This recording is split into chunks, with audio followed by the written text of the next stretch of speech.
Bismillahirrahmanirrahim. Assalamualaikum warahmatullahi wabarakatuh.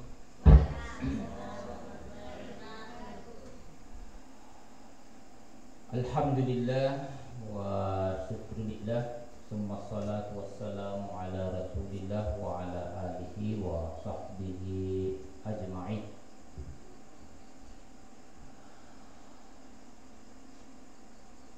Alhamdulillah, segala puji dan syukur kita kembalikan ke hadirat Allah Subhanahu wa taala atas segala limpahan rahmat dan rahimnya yang diberikan kepada kita semua, terutama nikmat bulan Ramadan yang sama-sama kita berada di dalamnya dalam keadaan sehat walafiat. Salam dan salawat tak lupa kita kirimkan kepada junjungan kita Nabi besar Muhammad sallallahu alaihi wasallam. Bapak Ibu yang sama berbahagia, malam ini tentu kita semua dalam keadaan senang dan gembira. Dua nikmat ini patut kita pelihara. Kita harus pelihara yang namanya senang dan gembira. Kalau saya setelah melihat jadwal, kalau saya di masjid sini, saya sangat senang dan gembira. Kenapa? Karena pertama ada yang saya ingat. Pertama yang saya ingat itu adalah betapa di era sekarang begitu bagusnya kita beribadah. Karena saya masih ingat waktu saya masih SD di tahun 80-an itu, di kampung saya itu belum ada listrik. Jadi kami berangkat ke masjid itu dalam kondisi pakai lampu obor. Dan paling bagus waktu itu kalau ada lampu strongkin di masjid. Dan kalau sudah azan dikumandangkan, maka seluruh masyarakat itu berbondong-bondong masuk di masjid dengan penuh gembira. Tidak ada yang susah, semuanya gembira, senang dan gembira. Bahkan saya waktu itu setiap kali ada penceramah, ada ustadz datang, kami bukan hanya mendengar, kami ikuti banyak bertanya bagaimana cara berwudu, bagaimana cara salat, bagaimana cara mengaji pada waktu itu. Jadi saya masuk daerah seperti ini itu sangat senang dan gembira sekali. Kenapa? Karena kita ingat itu masa di mana belum ada lampu, di mana jalan itu belum diaspal, kita berwudhu di sungai, ke masjid tidak pakai sandal. Jadi itu kita bawa masing-masing tempat air, cuci di teras masjid. Di subuh hari, masya Allah, luar biasa. Suasana pedesaan. Akan tetapi, Bapak Ibu yang sama berbahagia, ada satu yang tidak dimiliki oleh kita sekarang ini. Ada yang miliki tapi sudah agak susah, jarang. Apa itu? Itu orang tua kita. Dan termasuk kita ini, orang tua kita ini luar biasa. Itu mengubah anak kampung menjadi anak yang berilmu. Itu perjuangan kita itu. Kita ini Pak, ini alhamdulillah kita bisa datang di masjid karena ada dorongan ilmu dari orang tua. Kita bisa mengaji karena ada ilmu dari orang tua. Kita bisa duduk tenang di masjid karena ada penyampaian, ada bimbingan dari orang tua kita. Itu patut kita syukuri itu. Jadi mengubah status kita dari anak kampung menjadi anak yang berilmu, anak yang beradab. Jadi kita ajak Pak, anak kita, diri kita, ikutkan anak, keluarga masuk di masjid. Sebenarnya itu adalah pendidikan. Pendidikan. Di mana suatu saat nanti setelah kita meninggal, pasti anak kita nanti berbicara. Wih, saya dulu waktunya masih hidup, saya punya bapak, saya punya mama, nah temani kak pergi masjid. Dia temani saya ke masjid. Nah larang kak ribut di masjid. Nah, itu dakwah itu. Itu dakwah. Artinya kita melaksanakan perintah Allah, mengajak keluarga, anak dekat, anak kandung kita. Ku ampusakum wa ahlikum nar. Nah, itulah contoh yang telah dicontohkan oleh orang tua kita. Jadi termasuk saya, alhamdulillah. Nanti setelah kedua orang tua saya meninggal, baru saya sadari betapa orang tua saya itu, alhamdulillah, dia tuntun waktu salat ya nak, sudah maghrib ke masjid, dan dia juga berangkat ke masjid. Kalau subuh azan di masjid, ya namanya kita masih anak-anak, anak-anak sudah azan di masjid, hanya itu saja. Ya sudah azan, pergi di masjid. Pulang di masjid, anak-anak saya sudah salat di masjid ini. Sudah jelang pagi anak-anak. Itu saja. Tidak pernah memukul, tidak pernah, tapi sangat menyentuh kita punya hati.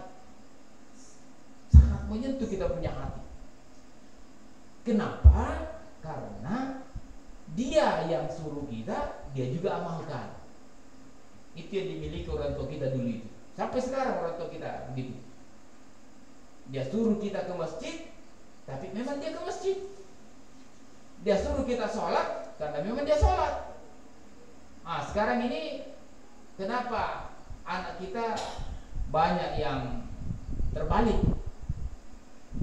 Hidupnya mewah, fasilitasnya ada, anak kota tapi menjadi anak kampungan. Kenapa kampungan? Karena itu dia tidak perhatikan adab istiadat dalam kesehariannya. Yang membuat kita bingung juga menghadapinya, karena dari segi ilmunya ada, rumahnya bagus, latar belakang orang tuanya berpendidikan, tapi anaknya susah. Anak-anak susah diatur. Coba kita lihat Pak itu sekarang. Kita masuk di masjid salat, mereka berkeliaran. Nah ini bedanya. Kalau kita Pak, kita senang, gembira selaku anak yang orang yang tinggal di pinggiran kota seperti ini. Itu ada satu nikmat di situ. Nikmatnya di situ. Dapat kita nikmati suasana yang sejuk, suasana yang tidak beda itu Pak kalau suasana kehidupan yang dimana anak-anak sudah susah diatur. Jadi ini satu nikmat dari Allah Subhanahu wa taala yang patut kita syukuri. Dan Allah tegaskan ingatkan kepada Nabi Muhammad sallallahu alaihi wasallam. Jadi dalam surah Al-Anfal itu Allah berfirman, "Wazkuru is antum qalilum mustadafuna fil ard." Muhammad ingat Muhammad itu waktu pada saat kamu masih yatim, kamu belum menikah, kamu waktu itu tidak ada yang bela kamu. Diambil oleh pamannya ini tidak lama kemudian meninggal. Setelah itu dia diambil lagi oleh pamannya memelihara kambing, sehingga diutuslah dia menjadi seorang pedagang. dan dari pedagang itu dipertemukan oleh Allah dengan Siti Khadijah, orang yang kaya raya. Setelah itu dibimbinglah Nabi Shallallahu Alaihi Wasallam dalam bentuk kejiwaan yang tidak senang melihat orang-orang yang berlaku syirik, memusyrikatkan Allah Subhanahu Wa Taala. Itu Nabi sudah tersentuh di situ. Tidak senang melihat orang-orang yang mendustakan, orang-orang yang hanya ternyata dia adalah bakal menjadi nabi dan rasul Allah pada waktu itu. Akhirnya dia berangkat ke Goa Hira, mengambil ketenangan. Turunlah Jibril alaihissalam membacakan firman Allah pada bulan Ramadan. Jadi di bulan Ramadan itu turunnya Al-Quran. Jadi bulan ini mari kita sama-sama tingkatkan kesyukuran kita, karena kita masih dipertemukan oleh Allah dengan bulan suci Ramadan. Banyak orang yang masih mau laksanakan puasa tapi sudah menghadap kepada Allah Subhanahu Wa Taala. Atau ada orang sehat tapi tidak mampu untuk melaksanakan puasa. Nah, kita alhamdulillah dalam keadaan sehat. Dan apalagi kalau kita bimbing anak kita, jangan kita bilang, Pak, kita ini jumlah kita hanya 1, 3 orang, 5 orang, banyak, Pak. Itu banyak sekali. Coba kita pikir, Pak. Kalau kita masuk di masjid itu, Pak, masjid ini penuh. Yang pimpin sholat itu hanya 1. Semua yang makmum hanya 1 saja. Artinya kalau di sini ada anak kita diberkahi oleh Allah dengan usaha yang kita berikan, pendidikan yang kita berikan, pendidikan yang kita contohkan, lalu berhasil jadi imam, itu bisa mengikutkan orang banyak. Jadi jangan kita terlena dengan nggak usah mengikuti siapa jinju kudu ruwaji sireji mana sire, yang penting berhasil jadi orang, jadi imam, berhasil jadi guru besar berkat doa dan usaha kita. Jadi mengubah anak pedesaan itu, anak kampung menjadi anak yang berilmu. Jangan justru sebaliknya.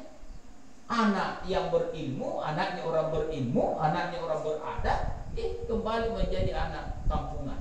Nah, lebih baik jadi anak kampungan dari anak kampungan menjadi anak yang berilmu, ilmuwan, menjadi anak yang cerdas, daripada dari anak kota tapi pergaulannya kampungan. Nah, jadi pada zaman sekarang ini, Pak, memang patut kita syukuri atas nikmat yang Allah berikan kepada kita, dan kita berusaha berdoa kepada Allah, karena satu kekuatan yang Allah kasih kita itu, Pak, apa itu adalah kekuatan doa. Doa itu adalah kekuatan yang dahsyat, yang dimana jika doa kita dimakbulkan, diterima oleh Allah, insya Allah. Mungkin kita belum lihat, tapi suatu saat anak keturunan kita akan mendapatkannya. Jadi mari kita bersama-sama tingkatkan kualitas iman kita di bulan suci Ramadan ini. Seperti ini, semoga Allah menurunkan berkah dan rahmatnya buat kita semua. Mungkin sampai sini apa yang kami sampaikan, sebagaimana yang disampaikan oleh Bapak Pak Imam tadi, Pak tokoh kita, yang singkat ini sudah bukan yang singkat ini, lebih ini. Dan saya mohon maaf, Pak, saya ambil kameranya, saya ambil videonya untuk saya. Ini adalah sebagai laporan pertanggungjawaban saya, Pak, karena kebetulan saya salah satu penyuluh di Kabupaten Kolaka Utara. Jadi saya senantiasa dimintai laporan pertanggungjawaban. Kalau ada kegiatan, diambil videonya seperti itu. Tujuannya supaya kami juga laporkan kalau kami ini telah melaksanakan dakwah nasihat di tempat ini, dan bukan hanya foto. Kalau foto saja mudah, tapi kalau video dibuat itu tidak bisa didustakan. Nah, demi kemaslahatan kita semua. Dan biasanya, Pak, kita menyampaikan seperti ini kalau dalam bentuk video, biasa banyak orang yang mengambil manfaat juga. Banyak manfaatnya. Mungkin di sini jumlah kita hanya 15 orang, ada 20 orang, tapi biasa yang nonton Pak, kadang sampai ratusan, kadang sampai ribuan orang yang menonton. Itu juga manfaatnya. Itu juga manfaatnya. Dan di tempat ini bukan pertama kali saya bikin video di sini. Rata setiap kali saya datang di sini saya ambil video saya. Cuma biasanya saya tidak pakai kamera. Kali ini saya bawa kamera supaya jangan hanya saya. Ini nampak di masjid Toli-Toli seperti ini bentuk jamaahnya dan lain sebagainya. Itu menjadi perhatian dan mudah-mudahan menjadi saksi nanti. Anak-anak kita ini saat ini masih kecil, tapi suatu saat Pak kalau berhasil pasti dia akan ingat itu. Saya akan kembali bangun kampung saya. Saya akan kembali ramaikan masjid saya. Disitulah saya dulu dibina oleh kedua orang tua saya. Disitulah saya dibina dulu oleh Pak Imam. Disitulah saya diajari dulu sholat. Disitulah saya diajari ilmu sehingga saya bisa berkembang. Dan seperti itu yang saya rasakan Pak. Seperti itu yang saya rasakan. Jadi saya itu dari anak kampung, tapi alhamdulillah bukanlah menjadi orang yang kampungan. Karena ada bimbingan dari kedua orang tua, ada bimbingan imam, guru ngaji pada saat masa kecil kami. Alhamdulillah, semoga membawa berkah bagi kita semua dan semoga kedua orang tua kami, para guru kami dirahmati oleh Allah Subhanahu wa taala. Amin ya rabbal alamin. Fastabiqul khairat. Assalamualaikum warahmatullahi wabarakatuh.